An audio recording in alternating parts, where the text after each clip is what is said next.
A nossa excursão de estudos iniciou-se no mês de julho de 1873. Preparada a comitiva e os animais de sela e de carga, partimos da fazenda de Santa Eugênia, nossa residência no município de Rio Novo, província de Minas Gerais, e nos dirigimos para São João Nepomuceno, onde deviam reunir-se a nossa comitiva o distinto clínico, Dr. Maurício Murgel e meu irmão Silvestre Basílio Furtado. Em continuação da nossa jornada, passamos sucessivamente pelas localidades de Santo Antônio de Brejo, São Paulo do Muriaé, na província de Minas Gerais, Laje e Varriçai, na província do Rio, atingindo finalmente a freguesia do Senhor Bom Jesus do Itabapoana, na província do Rio, nosso primeiro ponto inicial de estudos a que nos havíamos proposto sobre o norte da província de Rio de Janeiro e sul da do Espírito Santo. Em Jesus, fomos recebidos e hospedados na magnífica fazenda do coronel José Carlos de Campos, parente afim do Dr. Maurício Murgel. Nessa propriedade agrícola permanecemos por alguns dias a fim de descansarmos e de caçar macucos nas belas matas virgens da fazenda. Nesses exercícios venatórios, muito se divertiu o nosso companheiro e amigo Dr. Murgel, que era exímio atirador. A sua fauna não é menos variada em espécies: a onça-pintada, a puma ou onça vermelha, a jaguatirica, o gato do mato, o gato mourisco, a lontra de duas espécies, a lontra pequena e a ariranha, as diferentes espécies de gambá, a irara, o coati, o cachorro do mato, a mão pelada, o macaco da noite ou de cheiro, a capivara, a paca, a cutia, o ouriço cacheiro, o caxinguelê, a anta, o veado, o queixada, o caititu, o monstruoso tatu canastra, o tatu peba, o tatu de rabo duro, o tatu nirim ou galinha, o tatu bola, o tamanduá bandeira ou etê, o tamanduá mirim, a preguiça, o mono, o barbado, o mico, o sauá, o macaco estrelo, o mutum, o jacutinga, o jacuaçu, o jacupeba, o jacucaca, o macuco, o jaó, o inhambu, a capoeira, as variadas espécies de araras, maracanãs, papagaios e periquitos são os principais habitantes das florestas.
Quando o médico e naturalista Manuel Basílio Furtado, que em muitas de suas expedições ambientais estava a serviço do Museu Nacional, realizou sua expedição em meados de 1873, a freguesia do Senhor Bom Jesus do Itabapoana estava há aproximadamente 50 anos sob o processo de abertura de áreas agricultáveis para pastagens e construção de benfeitorias das fazendas, que se instalavam em ritmo frenético na segunda metade do século XIX, tendo entre 1867 e 1873 algo em torno de 70 fazendas.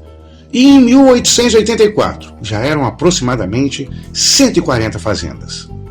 A extração de madeira de lei foi a primeira e mais abrangente atividade econômica no século XIX. No entanto, naquele tempo não havia recursos tecnológicos que viabilizassem a derrubada de florestas em larga escala e em curto espaço de tempo.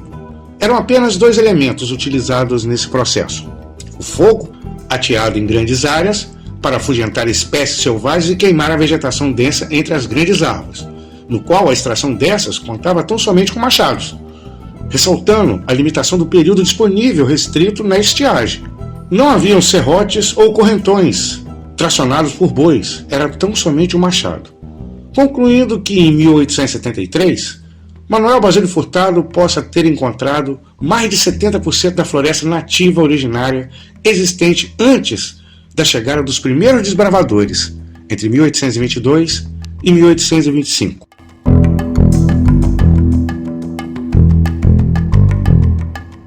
É possível que, a partir de 1880, com a chegada de novos elementos utilizados como ferramentas para a derrubada de árvores centenárias, tenha acelerado o processo de desmatamento, resultando no aumento extraordinário do número de fazendas instaladas a partir desse período, conforme já detalhado. A vastidão e diversidade das florestas do Vale do Itabapuana eram tamanhas que aqui viviam espécies da fauna que nem de longe encontram condições de viver atualmente, como a onça-pintada, o macaco barbado, a anta, o tatu-canastra, o mutum, o macuco e a ariranha.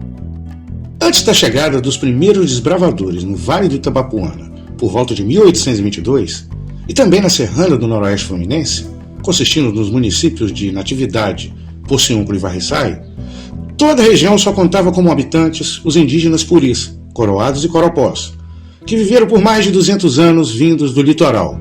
A natureza e toda a biodiversidade estava totalmente intacta e preservada até pouco mais de 200 anos atrás.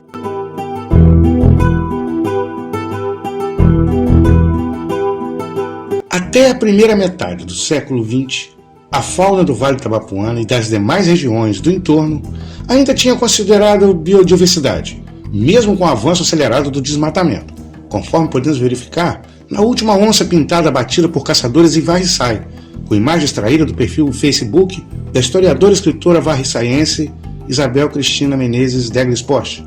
Bem como, no mesmo período, temos registro de caçadores, também de Varriçai, com uma anta abatida, com a imagem extraída do grupo Facebook Varriçai Antigamente, de Fábio Martins Farias.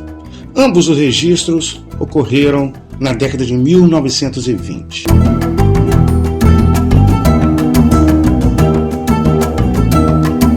A exuberância da fauna da nossa região foi tão marcante que ela está inserida na identidade cultural em algumas localidades, como Guaçuí, no Espírito Santo, cujo nome original foi São Miguel do Veado, e o rio que até hoje se chama Rio Veado, devido à grande presença dos veados mateiro, onde iniciou o povoamento. Em Varriçai, temos o Rio da Onça, por motivos óbvios. O 5º distrito de Bom Jesus de Itabapuana teve seu nome original como Ribeirão do Pirapitinga, mediante a grande quantidade do peixe pirapitinga, existente na época e hoje extinto em nossa região. Na planície bonjesuense temos duas referências relacionadas às espécies que já viveram por lá, como as comunidades de Mutum, de cima e de baixo, sendo o mutum uma das aves mais marcantes da fauna brasileira, e uma localidade da Serrinha, denominada como Poço Dantas, no qual não se refere a algum integrante da família Dantas, e sim sobre o Poço das Antas, que vivia em grande número na região. A tese que é desmontada com o que foi apresentado até aqui é que os povoados dos arraiais que se constituíram dos primórdios de Bom Jesus de Itabapuana se instalaram nas beiras dos rios. Isso não é verdade. Nenhum dos arraiais do século XIX se instalou próximo ao rio Itabapuana, seja o arraial do Senhor Bom Jesus, de Santo Antônio de Calheiros, Santana de Rosal ou Santo Antônio da Liberdade, todos distantes do rio. Foi a partir de 1910 aproximadamente que se iniciou o avanço em direção ao rio Itabapuana.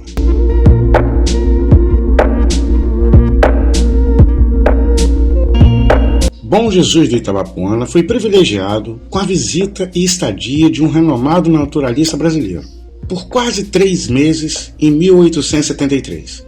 E Manuel Basílio Furtado nos contemplou com seu livro acerca da expedição entre a freguesia do Senhor Bom Jesus do Itabapuana até Castelo, no Espírito Santo. detalhando todos os aspectos possíveis de nossa Terra na segunda metade do século XIX. Em suas observações sobre o uso irracional do fogo no desmatamento em São José do Calçado, ele nos demonstra que a preocupação com a sustentabilidade já era manifestada e discutida naquela época, pois, como havia dito, ele realizou expedições a serviço do Museu Nacional e suas observações eram reportadas em relatórios elaborados para a instituição. O livro de Manuel Basílio Furtado foi lançado em 1884 e sua versão integral em formato digital só se tornou público em 2014, no século XXI. Mas em Bom Jesus Itabapoana ele se tornou público no primeiro jornal de nossa história, o Periódico Itabapoana, que publicou em 1907, há quase 120 anos, os trechos do livro que reportavam sobre Bom Jesus Itabapoana, que se mostrou como uma grande oportunidade perdida para que o nosso sistema de educação inserisse na grade curricular, nas matérias relacionadas à ciência e biologia, o contexto local para conscientizar as crianças. Mas essa obra rara foi desprezada, e talvez até escondida, pelos interesses alimentados pelos mercadores da madeira de lei e os caçadores fora da lei. Fato é que, mesmo que Bom Jesus de Itabapoana tenha vivido uma verdadeira revolução cultural na primeira metade do século XX, com o surgimento de uma profusão de gênios que compuseram a intelectualidade em nossa sociedade, capitaneada por Padre Melo, não nos livrou da submediocridade destrutiva que foi regra até o final do século XX. A devastação das florestas do Vale Itabapoana se intensificou justamente nesse período, notadamente a partir de 1910, quando a expansão urbana de Bom Jesus se acelerou em dois sentidos: na direção à margem do rio Itabapoana em um processo de crescimento desordenado, tanto que até 1910 a rua mais próxima do rio era 15 de novembro, que até 1891 se chamava Rua Beira-Rio, e avançando para o alto dos morros do entorno da cidade na extração de madeiras para atender à demanda das edificações que eram erguidas, consolidando com a devastação ambiental, extinguindo em nossa região com as espécies topo de cadeia da fauna da Mata Atlântica. E por aqui permaneceram espécies como pacas, tatus, capivaras e lagartos, como alvo dos caçadores até meados ou final da década de 1990. No dia 3 de outubro de 1970, o jornal Norte Fluminense noticiava, com manchete no topo da capa, o início de um grande plano de reflorestamento dos morros no entorno de Bom Jesus, tendo apoio do governo do estado disponibilizando 20 mil mudas de espécies nativas, com um projeto planejado para ter início no morro do Conjunto Habitacional Castelo Branco, o Morro do Abrigo dos Idosos José Lima e o Morro da Caixa d'Água. Na reportagem ainda apresentava a principal motivação para a implantação do Grande Cinturão Verde, mediante ao clima de aridez que os bonjesuenses sentiam, os reflexos do desmatamento dos morros do entorno da sede do município, nos dando um subsídio inédito no debate ambiental e saber que há 55 anos atrás a necessidade de reflorestamento já era de conhecimento científico e discutido na sociedade, a ponto de tornar-se, pelo menos, um ensaio de política pública de recuperação ambiental, mas que, lamentavelmente, não foi adiante, conforme veremos a seguir. Na área do Conjunto Habitacional Castelo Branco, tivemos o avanço da ocupação desordenada a partir da década de 1990, tomando toda a área que deveria ter sido reflorestada. E no Morro do Abrigo dos Idosos José Lima, o local que deveria ser reflorestado deu lugar para a construção do tiro de guerra, a Clínica de Repouso Itabapoana e a matriz da paróquia pessoal do Senhor Bom Jesus Crucificado e do Imaculado Coração de Maria. No Morro da Caixa d'Água, a reportagem cita dois nomes de beneméritos bonjesuenses que doaram a área a ser reflorestadas, os saudosos Joãozinho Busquet e Luizinho Teixeira. No entanto, somente um fragmento de todo o morro se converteu em área de proteção ambiental, uma APA, em 2009. Essa área de proteção ambiental, que se localiza na face do Monte Calvário, entre a Alameda Genaro Rodrigues e a escadaria principal na Rua Aristides Figueiredo, pertence à Sociedade de Amparo ao Menor Luizinho Teixeira, a SALT, instituição fundada pelo saudoso Joãozinho Borges e hoje coordenada por um grupo de voluntários. É possível que essa área tenha sido doada pelo próprio Luizinho Teixeira para essa finalidade e tenha confiado a Joãozinho Borges a preservação da mesma.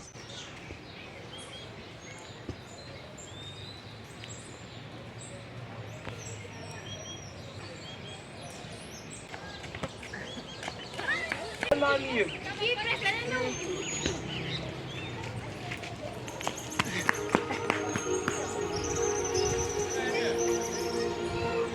Na reserva, vive um grupo considerável de saguis de tufo branco e variadas espécies da avifauna local, como caturama, alma de gato e um pica-pau ainda não identificado. Resumindo as espécies que se destacaram, além das mais difundidas em todo o município, como canários, sanhaços, suiriris e bentivis. Também registrei pegada de mamíferos silvestres ainda não identificados.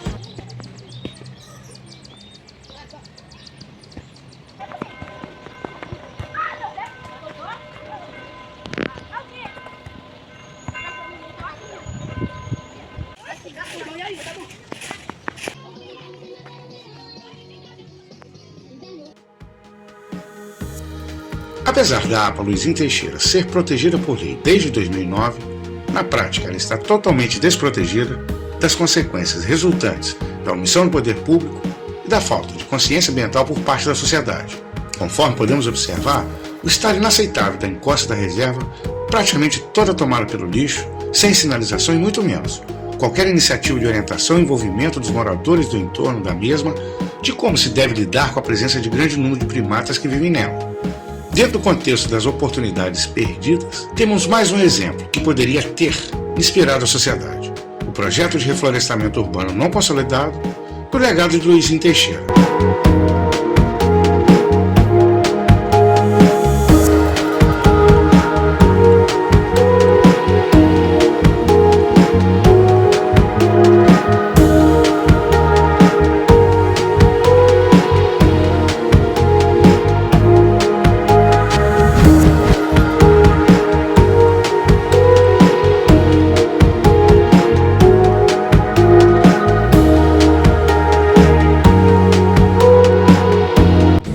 Do antigo proprietário, o avô do Dr. Marco, do João Carlos, do Washington. Eu estava presente e ele mantinha uma pessoa para vigiar aquilo ali, proteger os macacos. E um belo dia, chegou um cidadão, estava lá no mar, tirou um revólver. Aquela pessoa que estava vigiando o seu filho, o que o senhor vai fazer com isso? Uma pessoa tomou de tiro. Não faça isso. Não faça isso. Eu recebo para tomar conta disso aqui. Mas o cara chegou e para de matar o cara. Ele pegou o empregado, correu lá na fazenda, falou com o prefeito, veio ser prefeito anos depois, que é o meu sogro, avô deles e do nosso. Pega o macaco. Aí pegou o macaco, nós viemos, eu estava lá, nós viemos na delegacia. Ele chegou lá, falou que queria fazer um registro, uma queixa. Aí falou que foi uma pessoa sem princípio, uma pessoa mal educada, que desacatou seu empregado, de mau caráter, falou o que tinha que falar. Deu um desabafo. Assinou a queixa e tal, testemunhado, desceu, pegou o macaco e falou assim: agora eu vou ao juiz. E saiu. Aí o delegado desce correndo. Só por favor. O que foi? Aquela pessoa de mau caráter, sem educação, que desacatou seu empregado, tudo isso fui eu. É o delegado. O senhor não vai ao juiz, não. Se for juiz, eu vou quebrar meu emprego. E olha que situação. Então, essa pessoa, Jorge Assípio Oliveira, e lá tem várias placas que nós mandamos fazer. Está lá. Reserva Ecológica, Prefeito Jorge Assípio Oliveira. Isso é uma homenagem. Em Carabuçu, distrito de Bom Jesus, há uma área de Mata Atlântica. Os moradores conhecem a região como Mata dos Macacos. Lá mora o Chico. Sua família já foi muito numerosa e a mata já foi muito mais viva. Hoje, poucos de sua família ainda vivem ali e os que vivem estão correndo risco. E foi então que o João Carlos veio buscar ajuda. E a galera da Mata das Ideias elaborou um plano para resolver essa situação. O primeiro passo seria transformar a área numa unidade de conservação, com uma mata terrestre e uma ilha fluvial. Iniciaremos um centro de pesquisa, cuidando e recuperando a flora e a fauna, além de pesquisas históricas de artefatos indígenas encontrados na região. O terceiro passo é a criação de um banco de sementes e um viveiro para a produção de mudas, que irão gerar uma renda alternativa para o produtor. Com a recuperação do local pelo reflorestamento, com um lucro alternativo, será a vez do ecoturismo, com foco na educação ambiental, envolvendo os jovens com a natureza e despertando neles a importância da preservação ambiental. E o que eu sempre digo para as pessoas, não adianta a gente vir aqui, falar, criar unidade, fazer um decreto, fazer a lei, se a população não se apoderar de que isso é de vocês. Vocês estão aqui hoje, vocês estão participando dessa consulta pública, vocês são os verdadeiros criadores dessa unidade de conservação. Embora isso seja uma obrigação do poder público, isso é um ato do poder público, tem que ser feito pelo poder público, mas vocês agora são co-criadores.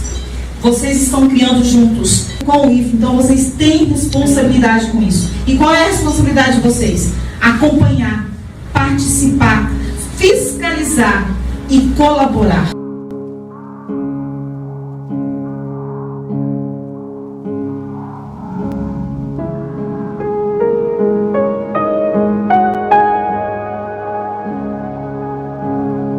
Este evento, realizado no auditório Iracema Seródio Boixá, na Prefeitura de Bom Jesus de Itabapoana, teve as valorosas participações do ex-vereador José Antônio Rangel e da bióloga Maria Inês Cederich. Foi a consulta pública realizada em junho de 2017 que aprovou a instituição da Unidade de Conservação na modalidade Refúgio da Vida Silvestre, denominada como prefeito Jorge Assis de Oliveira, que foi a regulamentação da proteção ambiental da famosa Mata dos Macacos, localizada na região de Carabuçu, próximo ao Mutum, nas terras que hoje pertencem aos netos do saudoso prefeito. Este evento nos leva a duas constatações passados mais de 8 anos de realizado, sendo a primeira conferida no relato de José Antônio Rangel sobre seu sogro, o ex-prefeito por 2 mandatos Jorge Assis de Oliveira, proprietário da Fazenda São Jorge, e ele, diferente dos demais fazendeiros ou líderes políticos de seu tempo, nutria um notável respeito pela natureza e suas espécies, preservando com zelo por décadas a reserva florestal que abriga os macacos pregos.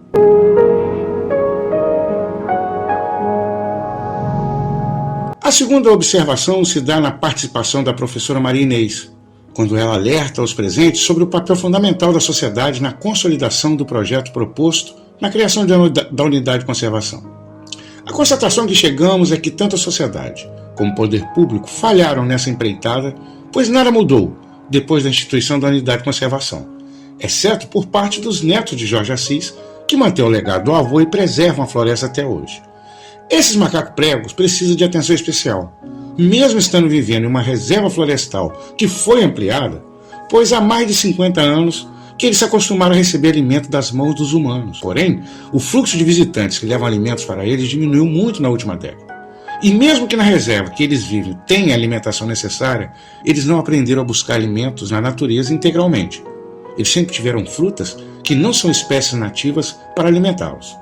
Cabe ainda ressaltar que nessa reserva ainda vivem diversas outras espécies de aves, répteis e mamíferos como a jaguatirica, e um primata, dos mais ameaçados de extinção de nossa fauna, o sagui da Serra Escuro. O fato narrado por José Antônio Rangel ocorreu no final da década de 1960.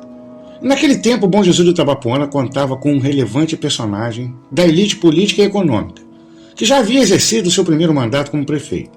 E ele, enquanto esteve entre nós, deu reiteradas demonstrações e exemplos sobre a relação do homem com o meio ambiente. Mas, infelizmente, ele não foi seguido naquilo que ele praticava. Foi a oportunidade perdida. Tivemos, desprezada pela sociedade, a referência de Jorge Assis de Oliveira.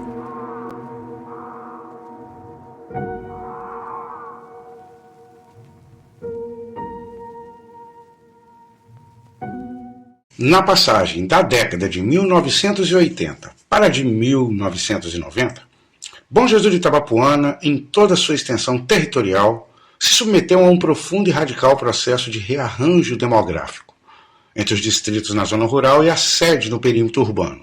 Com 65% da população do município residindo e trabalhando nos distritos até o início da década de 1990.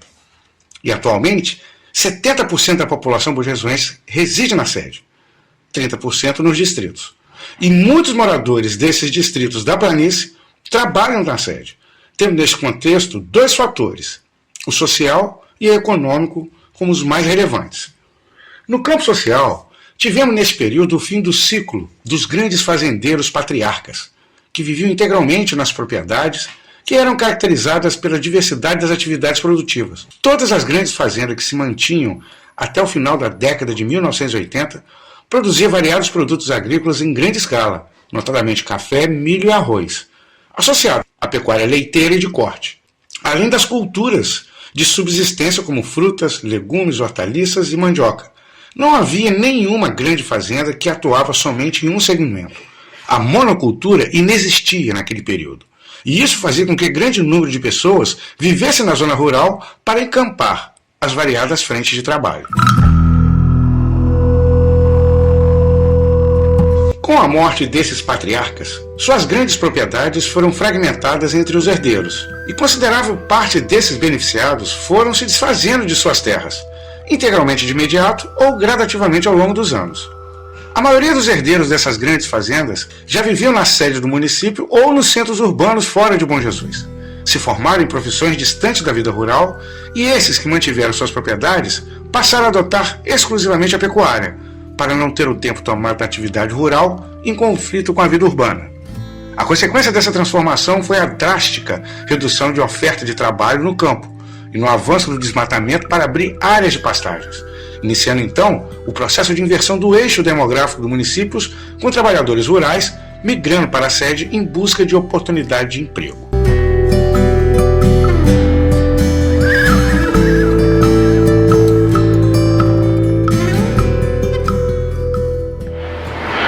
Meu nome, João Batista Barbosa.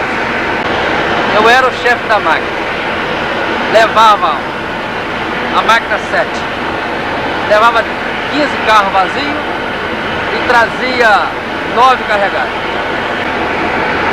A máquina grande, 174, levava 30 carregadas e trazia 20 cheias. Levava 30 vazios e trazia 20 cheias.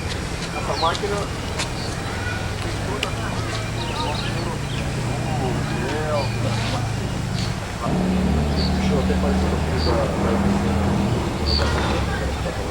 O fator econômico que levou à migração de trabalhadores em grande escala do campo para a sede de Bom Jesus foi o encerramento das atividades das usinas Santa Maria e Santa Isabel, que deixou sem emprego mais de 2.000 pessoas, que também migraram, em sua maioria, para a sede urbana de Bom Jesus.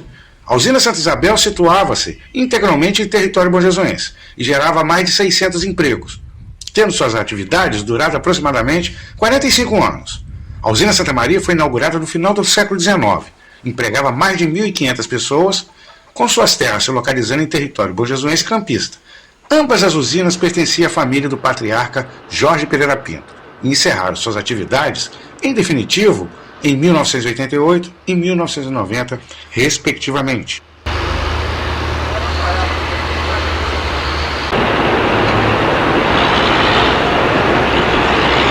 Sobre a usina Santa Maria, em particular, mediante o seu porte e tempo de operação, quase 3 vezes maior que a usina Santa Isabel, cabe refletir a relação custo-benefício em seu papel histórico no desenvolvimento econômico, bem menos para Bom Jesus do Itabapoana e bem mais para Campos dos Goitacazes, ao mesmo tempo em que as agressões ambientais de sua operação foram brutais se comparada com as ocorridas nas fazendas convencionais do mesmo período.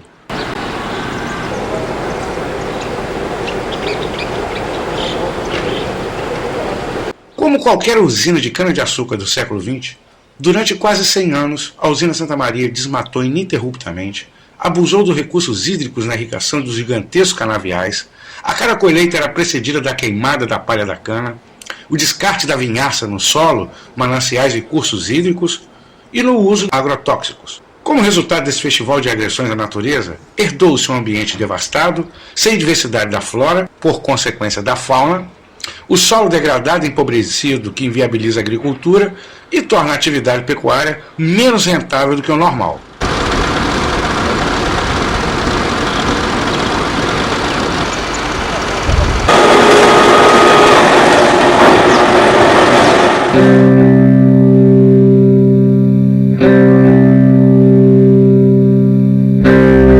Os moradores das duas usinas e dos distritos de José Carlos de Apiacá, no Espírito Santo, Santo Eduardo e Santa Maria de Campos dos Goitacazes, por décadas viveram em condições totalmente insalubres, com forte odor da vinhaça e a infestação de mosquitos durante o período da estiagem.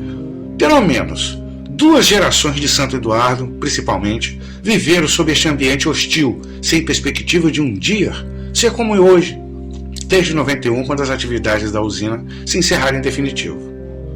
Para se ter a dimensão sobre o nível da agressividade contra o meio ambiente, eu citei sobre o desmatamento ininterrupto promovido pelas usinas, pois essas utilizavam uma quantidade absurda de lenha para acionar as caldeiras das usinas e alimentar as locomotivas.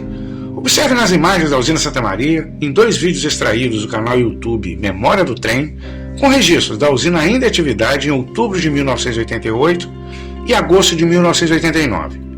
Mesmo com a sua produção reduzida pela metade ou menos nos últimos anos de atividade, e mesmo sem utilizar o transporte ferroviário, pois as locomotivas nesses registros já estavam todas sucateadas e o transporte era utilizado por caminhões canavieiros, a quantidade de lenha nova estocada em quase todos os cantos da usina é impressionante, nos levando a imaginar o volume que era utilizado no apogeu da usina, entre as décadas de 1940 e 1970.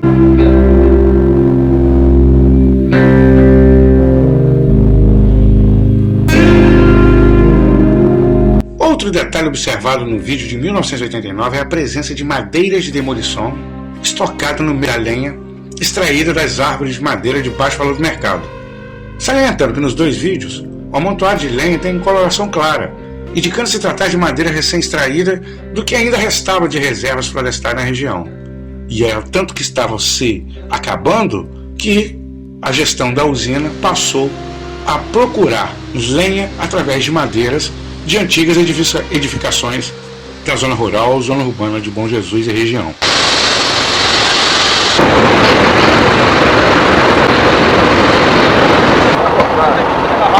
Eu sou francês,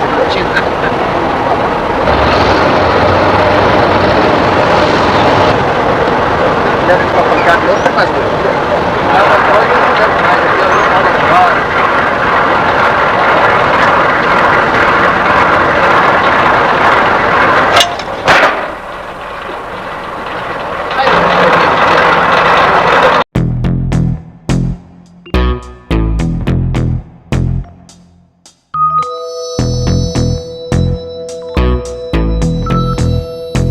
Como consequência dessa inversão demográfica entre distritos e sede do município, tivemos a cidade dobrando de população em um espaço temporal inferior a 10 anos, submetendo o espaço urbano à ocupação desordenada e sem infraestrutura necessária para mitigar os impactos. O processo forçou a prefeitura a implantar 2 conjuntos habitacionais nesse período. O primeiro ocupando todo o topo do Morro do Monte Calvário, que até 1993 era apenas um monte com a Capela Cristo Rei e a Estação da SEDAI. E a partir de 1994 foi erguido um bairro inteiro. E em 1998 foi inaugurado o conjunto habitacional da Nova Bom Jesus. Neste mesmo período tivemos um avanço morro acima nos bairros Santa Rosa, conjunto habitacional Castelo Branco, a parte alta do bairro do Leamárcia e o surgimento dos bairros Novo e Parque das Águas. Outro impacto que a cidade passou a conviver foi as inundações em diversas vias centrais, quando as casas com grandes quintais arborizados deram lugar a prédios comerciais e residenciais sem que houvesse nenhuma ação planejada nesse processo de verticalização urbana para absorver o volume de água que passou a descer para as galerias.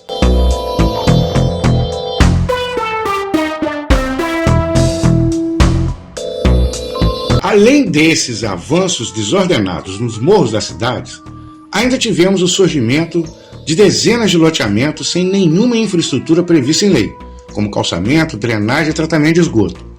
Esses empreendimentos residenciais fizeram com que lamaçais se tornasse rotina nas chuvas e a poeira intensa e insalubre no período da estiagem.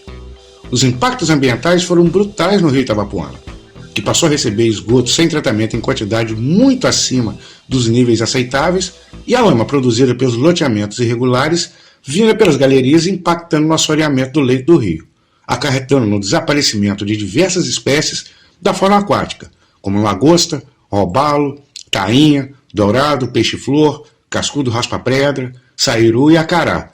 Todas essas espécies de peixes eram pescadas no centro de Bom Jesus, entre a ponte e o bairro de Amarça. Atualmente, na região central, se encontra o cascudo comum, o piau, a grumatã e muita carpe tilápia, que são espécies exóticas.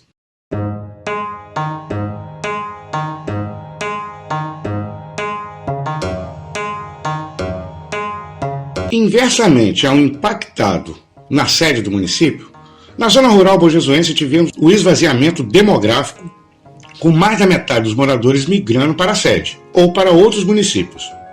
Muitas das propriedades que foram divididas entre herdeiros ficaram ociosas e com a vegetação sendo recuperada naturalmente. E pelo simples fato de mais da metade da população da zona rural ter se mudado de lá, fez com que, automaticamente, mais da metade dos caçadores também partissem, pois praticamente cada núcleo familiar da zona rural havia ao menos um integrante que praticava a caça. Este cenário se consolidou e se agrava a cada ano no centro urbano de Bom Jesus, principalmente nos processos erosivos existentes em quase todas as encostas e morros da cidade. Porém, na zona rural, a situação se manteve estável durante toda a primeira década dos anos 2000 e a partir de então tivemos o início de um processo de ressurgimento de espécies silvestres, pois diminuiu a presença humana com o processo migratório do campo para a cidade. Com isso, os animais selvagens se sentem menos ameaçados e tornaram o habitat as pequenas reservas florestais entre as propriedades.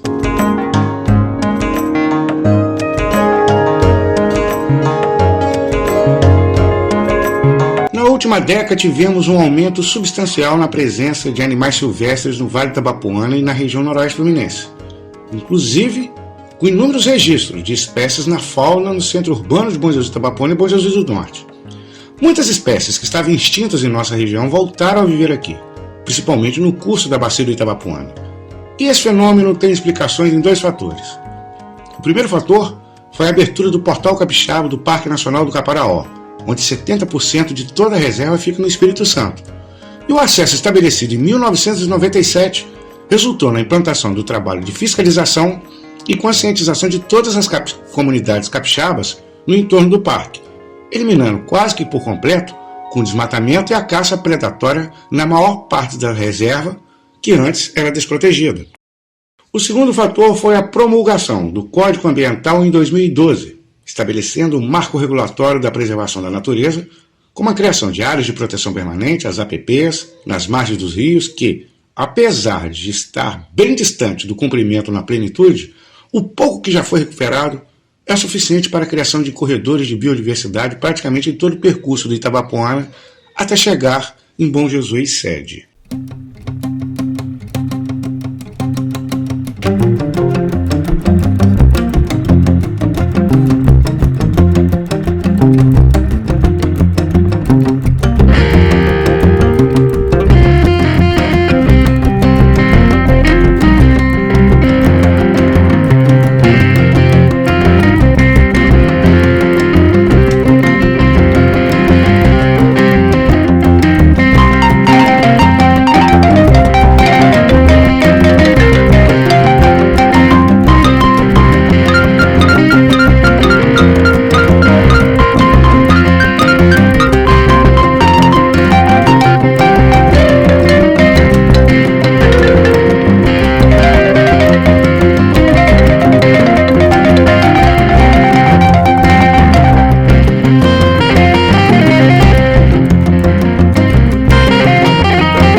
A instalação das usinas de energia no rio Itabapoana também teve papel protagonista na degradação ambiental do rio. O robalo e a tainha, por exemplo, apesar de terem desaparecido da região central de Bom Jesus devido à poluição e o assoreamento, a partir de Santa Isabel até a Gabiroba em Santo Eduardo eram encontrados. Porém, com a instalação da PCH Pedra do Garrafão em 2010, essas espécies desapareceram em definitivo do Itabapoana em nossa região. No total, foram 4 novas usinas de energias instaladas. A usina hidrelétrica de Rosal em 1998, que é operada pela CEMIG, a pequena central hidrelétrica de Calheiros em 2006, que é operada pela concessionária Brasil Energia, e as pequenas centrais hidrelétricas de Pirapitinga e Pedra do Garrafão em 2010. Essas duas fazem parte do mesmo consórcio Rio PCH e já foram geridas por 4 concessionárias diferentes. Atualmente é a empresa Essentia Energia.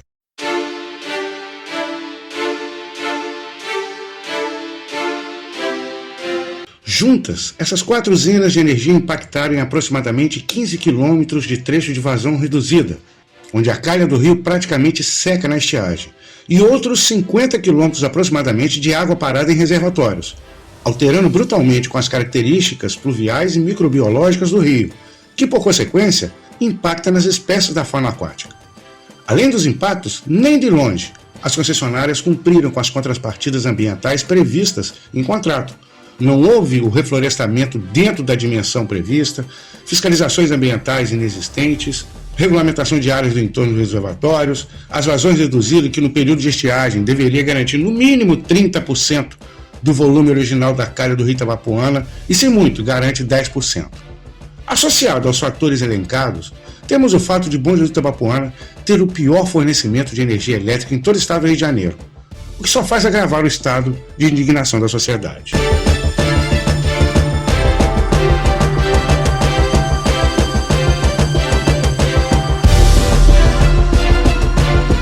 O único fator que podemos considerar como positivo com a chegada dessas usinas de energia foram os estudos realizados a partir de 2002, que fizeram o levantamento das espécies da fauna e da flora das regiões que foram impactadas com a instalação das usinas. O estudo mais antigo foi realizado em 2002 pela empresa Watermark Engenharia e Sistemas, monitorando as áreas onde se instalaram as PCHs Pirapitinga e Pedra do Garrafão, que compreende a região da Serra do Quincarrês, na Barra do Pirapitinga, e na região da Gabiroba, em Santo Eduardo. E esse estudo tem sua importância por ter sido realizado antes da instalação de todas essas pequenas centrais hidrelétricas, já havia de Rosal, e ele já nos dava amostras que, mesmo com todas as agressões praticadas ao longo de mais de um século de exploração irracional do solo, ainda haviam espécies de considerável relevância da fauna da Mata Atlântica, como a arara, o gato morisco e o veado mateiro. Este somente foi detectado nesse primeiro estudo de 2002. Todas as espécies citadas são ameaçadas de extinção.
Essa onça parda.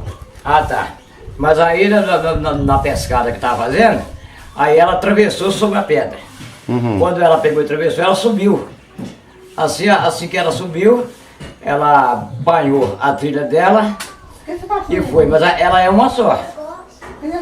É uma onça só? É uma só. É um indivíduo? Ela fica de um lado e outro do rio. Certo. Esse pessoal do lado de lá deve também saber. No lado do Espírito mais ou Santo. menos, justamente, mais ou menos no caso dela, porque ela fica lá e cá. Uhum. Ela atravessa o rio Certo, de um lado e do outro, mas ela não fica permanente aqui direto, certo. porque ela mora mais pro outro lado de lá. Que Inclusive não houve nenhuma ocorrência de invasão de propriedade, não, né? Ela só fica dentro dos limites da reserva mesmo, Não, né? não, invasão assim nunca Nunca ocorreu não, né? ocorreu. Se ela não está atacando é porque ela está encontrando Justamente. a alimentação para ela dentro do meio dela ali, né? Porque a mata pra lá é bem maior do que a reserva aqui, Uhum. né? Sim, do outro lado do rio, né? Do outro lado do rio. O senhor Ezequiel, que nos deixou há poucos anos, trabalhou na equipe de zeladores e auxiliares do então Parque Ecológico de Rosal, quando ainda pertencia e era gerido pela concessionária da Usina Hidrelétrica de Rosal, a CEMIG, hoje denominado como Parque Natural Municipal Sabiá Laranjeira de Rosal. O parque foi entregue ao município em 2014, e deste período até 2016, a CEMIG contratou uma empresa de consultoria ambiental, a Brant Consultoria, para realizar um estudo da fauna presente no parque, e em outras 3 áreas amostrais em seu entorno.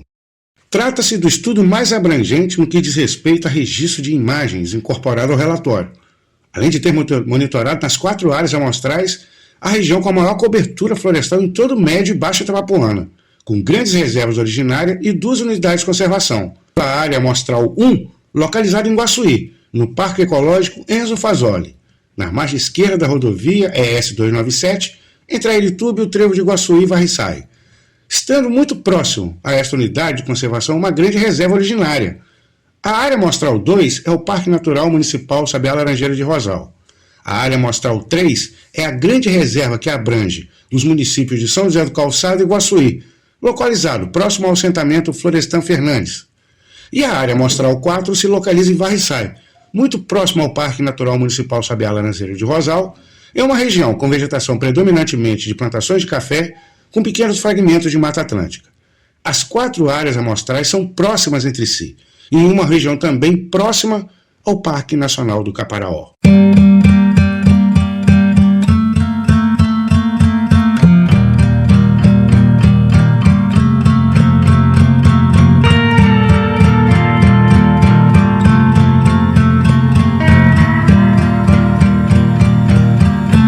No grupo de mamíferos, roedores e primatas monitorados, na área 1 foram identificadas 11 espécies, na área 2, 6 espécies, na área 3, 8 espécies e na área 4, 1 espécie. Foi nesse estudo que, pela primeira vez em décadas, se obteve a confirmação da presença da sussuarana, ou onça parda, em nossa região. Em 2014, identificada através de suas fezes, e em 2015, com um crânio de capivara predado por ela. Ambos os achados se deram na área amostral 1, no Parque Enzo Fasoli, que se localiza muito perto do Parque Natural Municipal Sabiá Laranjeira de Rosal, podendo ser a mesma onça avistada pelo senhor Ezequiel nas pedras das corredeiras do Poço Morto, podendo ainda ser a mesma que em 2018 eu fotografei suas grandes pegadas na mesma margem do rio, muito próximo às corredeiras do Poço Morto. Comparado com o estudo realizado em 2002 pela empresa Watermark Engenharias e Sistemas, para a implantação das usinas de Pirapitinga e Pedra do Garrafão, uma espécie não foi encontrada entre 2014 e 2016, o veado mateiro. Por outro lado, existem 3 espécies ameaçadas de extinção que apareceram nesses estudos da CEMIG que não constavam nos estudos anteriores. O sagui da Serra Escuro, ou sagui da Cara Branca, e a onça parda na área amostral 1, o macaco prego na área amostral 3 e o macaco bugio ruivo na área amostral 4.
Os levantamentos mais recentes foram realizados pela concessionária Essente Energia, no entorno das PCHs Pirapitinga e Pedra do Garrafão, e executado pela empresa SET Engenharia, com relatórios de levantamentos realizados no primeiro semestre de 2023 e no segundo semestre de 2024, com relatório conclusivo tendo mais de 3.000 páginas. O estudo abordou sobre todos os aspectos relacionados às atividades das usinas de energia, a qualidade da água, as espécies da fauna e da flora, a degradação do solo e os processos erosivos, invasão de gado em área de preservação permanente, dentre outros.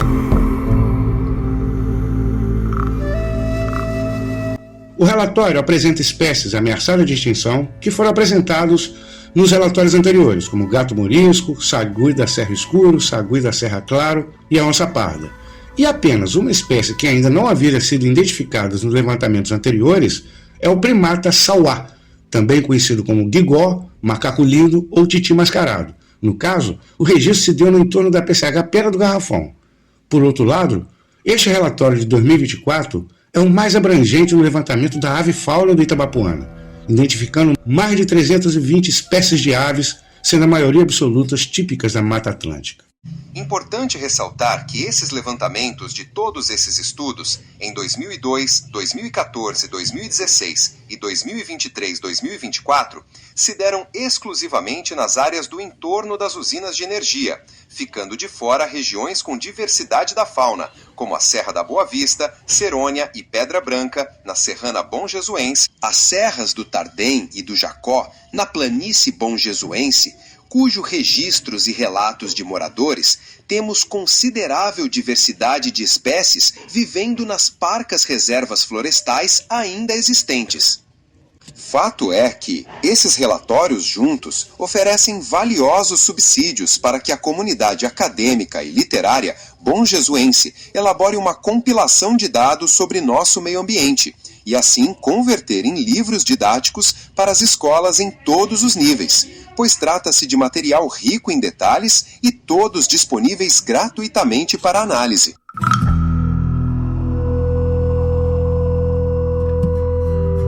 Voltando sobre os registros da sussuarana ou onça parda, apesar do estudo de 2024 constar a presença do segundo maior felino das Américas em nossa região, o relatório não identifica o local e como foi feito o registro, para avaliarmos se ela está vivendo na região ou se estava apenas de passagem. No caso da onça identificada no estudo da usina hidrelétrica de Rosal, essa nos dá pistas que vivia ou ainda vive na unidade de conservação do Parque Enzo Fasoli, pois em 2014 foram encontradas fezes e em 2015 um crânio de capivara predada por onça na mesma área amostral.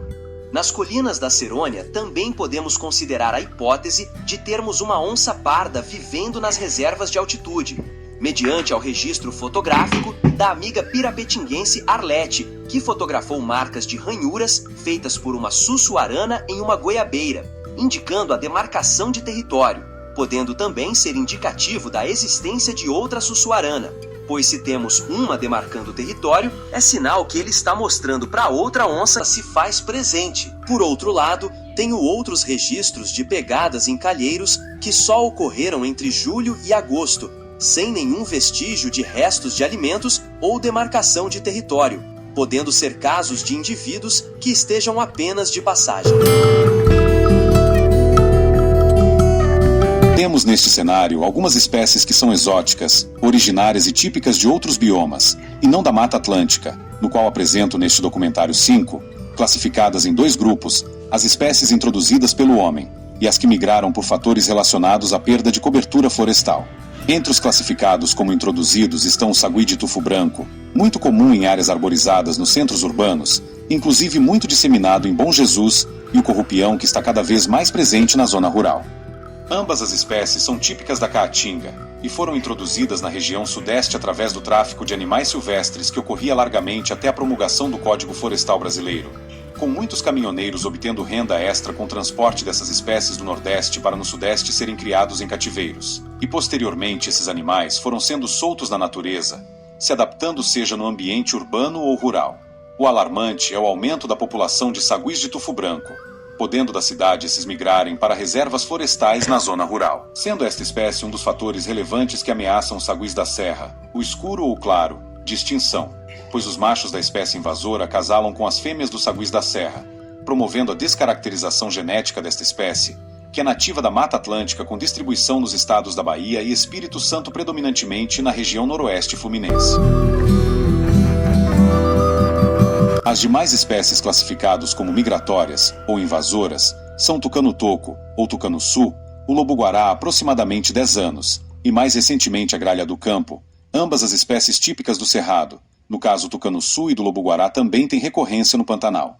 Os tucano-sul estão distribuídos em igual proporção entre sede urbana e zona rural, e o lobo-guará está distribuído em toda a zona rural do Vale do Itabapuana, com maior número de avistamentos e registros na planície bonjesuense.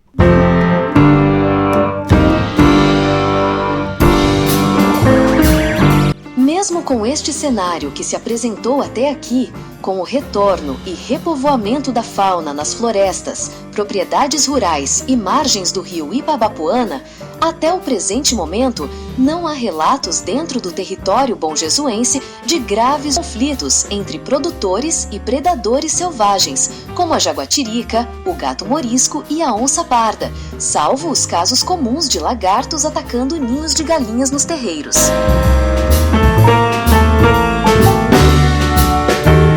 Recentemente, recebi relatos de uma jaguatirica atacando o galinheiro de um pequeno proprietário na região da Lajinha, em Pirapetinga, resultado do desmatamento brutal ocorrido na base da montanha da Pedra Branca, no entorno da Cachoeira das Areias.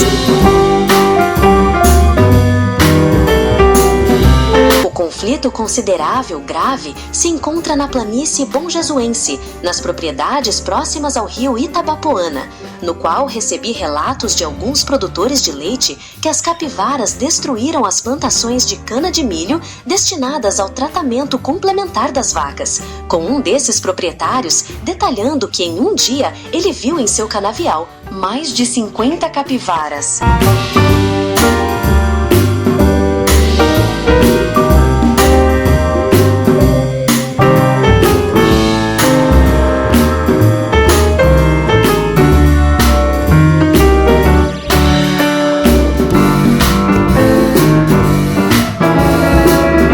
Em maio de 2025, tivemos um ataque com todas as características de um grande predador, possivelmente uma onça parda, que atacou uma leitoa de aproximadamente 70 quilos, arrancando o pernil inteiro da criação.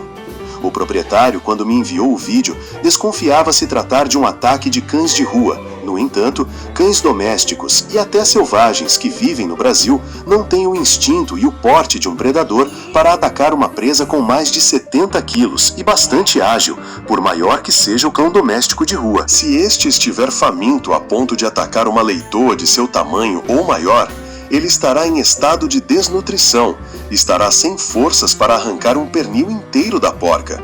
Seu ataque poderia até ser exitoso, mas lhe custaria muita luta com a presa, que certamente estaria com muitas marcas de mordidas em diversas partes do corpo.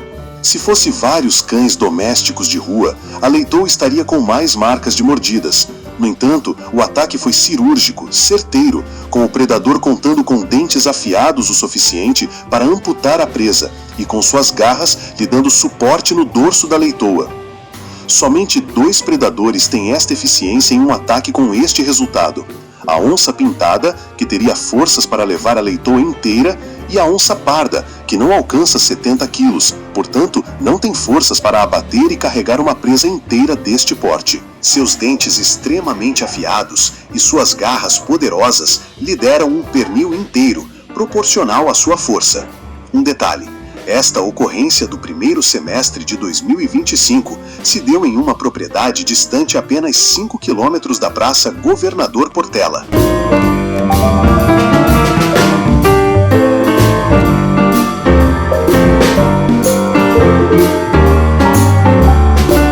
Como podemos observar, temos grande diversidade da fauna terrestre, aquática, invertebrada e avifauna, com espécies topo de cadeia, seja acima de Bom Jesus na região serrana, ou abaixo de Bom Jesus do Itabapoana da planície. E essas espécies tanto descem como sobem, no processo de exploração territorial. E como reflexo temos dois fatores impactantes. O primeiro fator é um alerta para a grande quantidade de animais silvestres atropelados nas rodovias da região. Uma de chacina silvestre ocorre nas rodovias Rio de Janeiro 230 e 186 no estado do Rio de Janeiro e na ES 297 no Espírito Santo.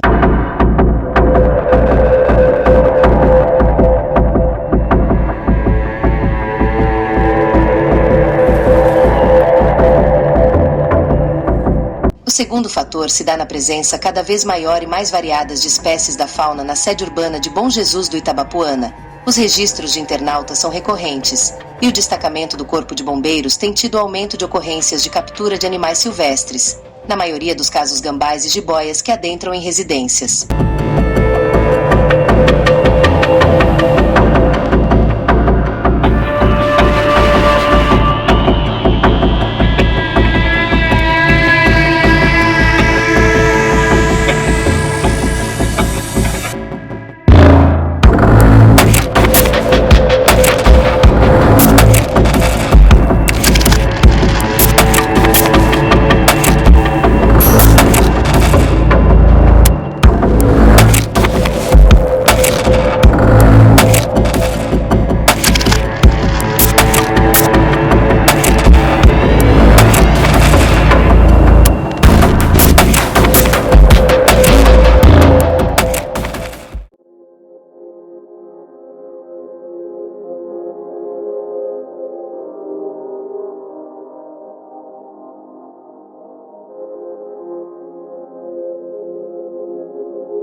Com a trajetória da história ambiental no Vale do Itabapoana abordada até aqui, podemos chegar a muitas conclusões, e sob a ótica do autor desta obra, a principal constatação que podemos considerar está no fato da bacia hidrográfica do Itabapoana ter se tornado em um grande corredor de biodiversidade, interligando variadas espécies silvestres entre a região do Caparaó com as grandes reservas florestais nas proximidades do rio em Mimoso do Sul, e também podendo se conectar com a grande reserva florestal em Presidente Kennedy e a estação ecológica de Guaxindiba.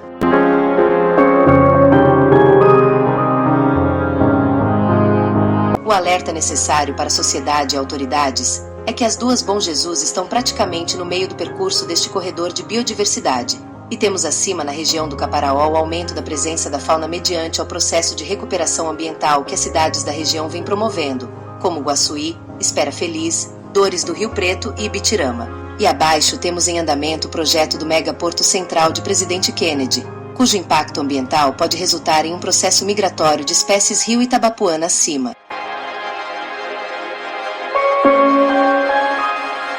Hoje já temos a presença da onça-parda e do gato mourisco em nossa região, que são predadores com potencial de causar problemas, seja atacando humanos ou criações. E neste processo ambiental que vivemos a tendência é que o corredor ecológico do Itabapoana venha trazer onças-pintada, tendo registros de sua presença em Patrimônio da Penha em 2021 e na zona rural de Mimoso do Sul em 2023. Ambos os casos ocorridos em regiões próximas à bacia do Itabapoana.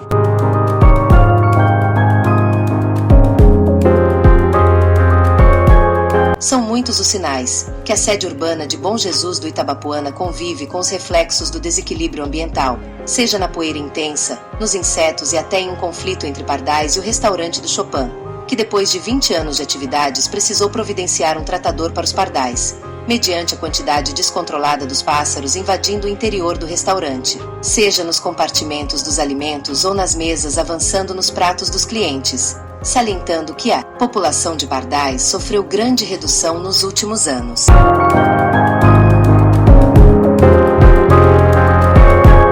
Para lidar com este cenário, só há 2 caminhos. O primeiro e o principal está no reflorestamento amplo, geral e restrito em todo o município, podendo ser por iniciativa do poder público desapropriando áreas degradadas, ociosas ou que estão em uso irregular, criando unidades de conservação reais e estabelecendo um rigoroso código ambiental do município, por parte da sociedade. Podemos seguir exemplos e iniciativas populares que temos no município.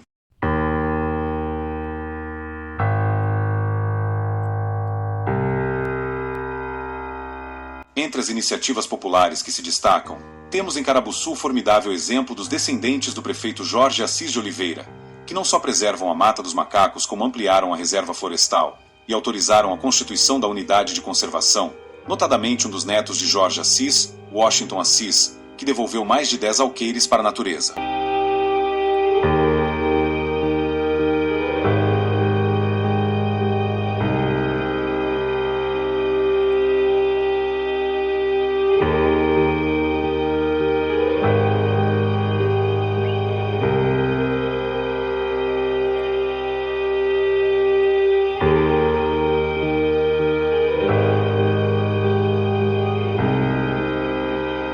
Ainda em Carabuçu, dentro do núcleo urbano, temos o não menos formidável exemplo da dona Dalva Sarlo, que da propriedade de seu saudoso marido com seringais e muita área de pastagem, ela devolveu para a natureza, criando uma área verde essencial para a qualidade de vida de toda a população da área central de Carabuçu.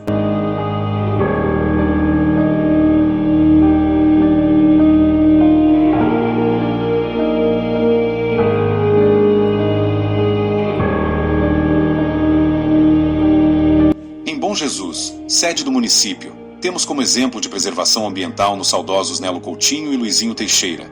O primeiro por ter devolvido para a natureza uma grande área que hoje se constitui como imprescindível área verde no centro da cidade, beneficiando diretamente moradores da rua Silva Pinto e parte da Gonçalves da Silva.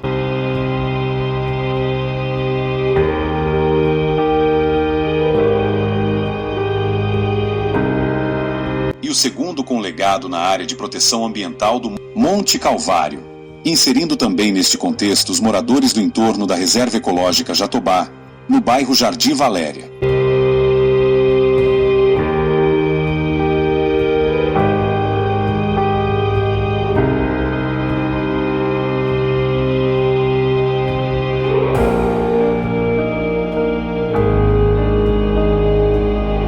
Ainda em Bom Jesus sede, temos o exemplo do Dr. Antônio Bendia, que reservou um alqueire de área no Parque da Pedreira, bairro Santa Rosa, e instituiu a Reserva Ecológica Particular Cantinho do Poeta, que conta com a dedicação e zelo do Sr. Carlito, o guardião das nascentes do riacho Santa Rosa.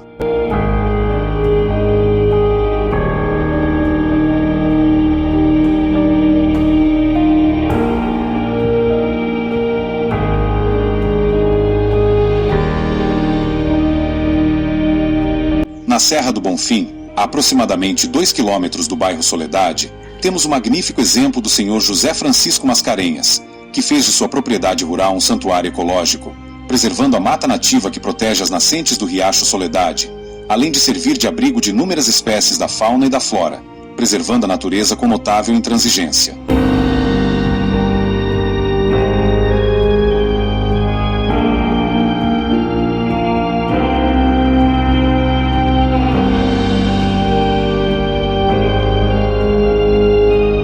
Desfecho da apresentação das iniciativas exemplares de recuperação ambiental, temos o fabuloso movimento rosalense, com o projeto Reflorestando Rosal, iniciado em 2017 com a união de diversos atores neste processo, tendo os rosalenses que doam as áreas a serem plantadas, os que se articulam com o IFF para doação de mudas e mobilização de pessoal para o mutirão, e os que se articulam no financiamento do cercamento das áreas, bem como na aquisição de insumos.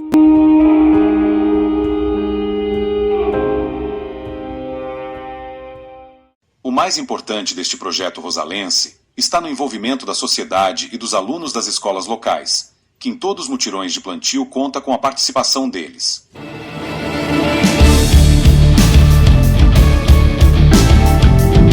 O segundo caminho a seguir está na despoluição e desassoreamento do rio Itabapuana, prioritariamente a partir das margens do bairro Sebastião Pimentel Marques até a usina Santa Isabel, mediante a imperiosa e urgente necessidade de consolidar o processo de recuperação da bacia hidrográfica que apresenta avanços notáveis em todos os municípios banhados, exceto em Bom Jesus do Itabapuana.